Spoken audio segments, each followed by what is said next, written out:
ओम नमः शिवाय। ओम नमो भगवते वासुदेवाय।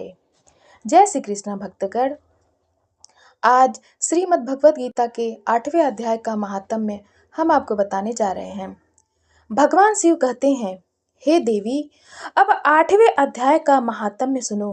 उसके सुनने से तुम्हें बड़ी प्रसन्नता होगी। लक्ष्मी जी के पूछने पर भगवान विष्णु ने उन्हें इस प्रकार 8वें अध्याय का महात्म्य बतलाया। श्री भगवान बोले, दक्षिण में आमर्दकपुर नामक एक प्रसिद्ध नगर है। वहाँ भाव शर्मा नामक एक ब्राह्मण रहता था, जिसने वेश्या को पत्नी बनाकर रखा था। वह मांस खाता था, मदिरा पीता, श्रेष्ठ पुरुषों का धन चुराता, पराई स्त्री से व्यभिचार करता और शिकार खेलने में दिलचस्पी रखता था। वह बड़े भयानक स्वभाव का था और मन में बड़े बड़े हौसले रखता था। एक दिन मदिरा पीने वालों का समाज जुटा था। उसमें भाव शर्मा ने भर पेट ताड़ी पी, खूब गले तक उसे चढ़ाया। अतः अजीर्ण से अत्यंत पीड़ित होकर वह पापात्मा कालवश मर गया और बहुत बड़ा ताड़ का वृक्ष हुआ। उसकी घनी और ठंडी छाया का आश्रय लेकर ब्रह्म राक्षस भाव को प्राप्त हुए। कोई पति पत्नी वहां रहा करते थे। उनके पूर्व जन्म की घटना इस प्रकार है। एक कुशी बल नामक ब्राह्मण था, जो वेद वेदांग के तत्वों का ज्ञाता, संपूर्ण शास्त्रों के अर्थ का विशेषज्ञ और सदाचारी था। उसकी स्त्री का नाम कुमति था। वह बड़े खोटे विचार की थी।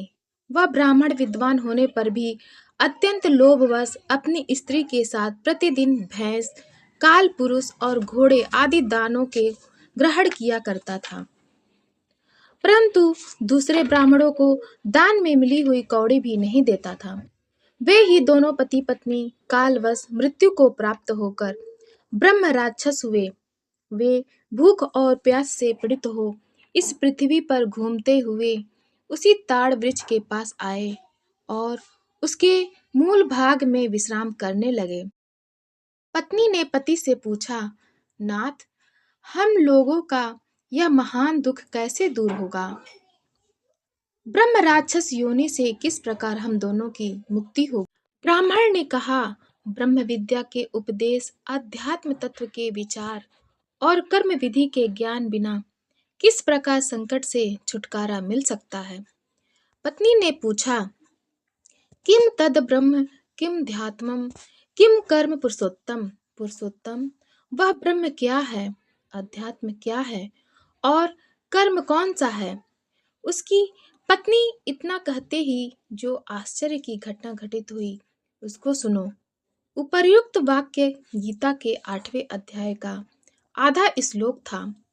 उसके श्रवण से वह वृक्ष उस समय ताड़ के रूप को त्याग कर भाव शर्मा नामक ब्राह्मण हो गया। तत्काल ज्ञान होने से विशुद्ध चित्त होकर वह पाप के चोले से मुक्त हो गया तथा उस आधे श्लोक के ही महात्म्य से वे पति पत्नी भी मुक्त हो गए। उनके मुख से देवात ही 8वें अध्याय का आधा श्लोक निकल पड़ा था।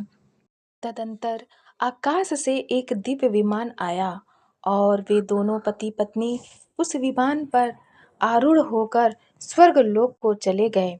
वहां का यह सारा वृत्तांत अत्यंत आश्चर्यजनक था।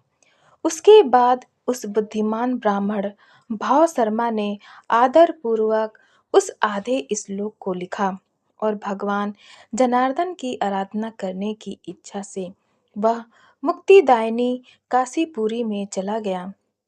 वहां उस उदार बुद्धि वाले ब्राह्मण ने भारी तपस्या आरंभ की।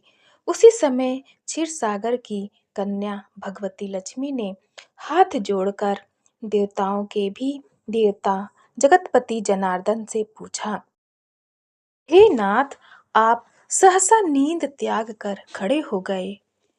श्री भगवान बोले, हे देवी, काशीपुरी में भागीरथी के तट पर बुद्धिमान ब्राह्मण भाव शर्मा मेरी भक्ति रस से परिपूर्ण होकर अत्यंत कठोर तपस्या कर रहा है।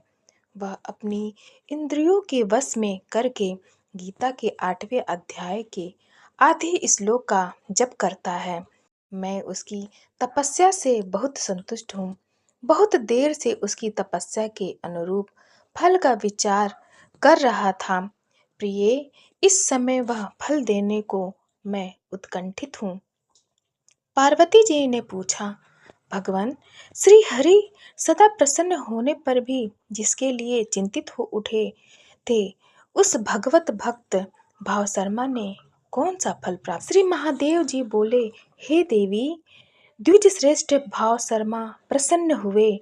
भगवान विष्णु के प्रसाद को पाकर अत्यंतिक सुख को प्राप्त हुआ तथा उसके अन्य वंशज भी जो नरक यातना में पड़े थे, उसी के शुद्ध कर्म से भगवत धाम को प्राप्त हुए। पार्वती, यह 8वें अध्याय का महात्म्य थोड़े में ही तुम्हें बताया है। इस पर सदा विचार करना चाहिए।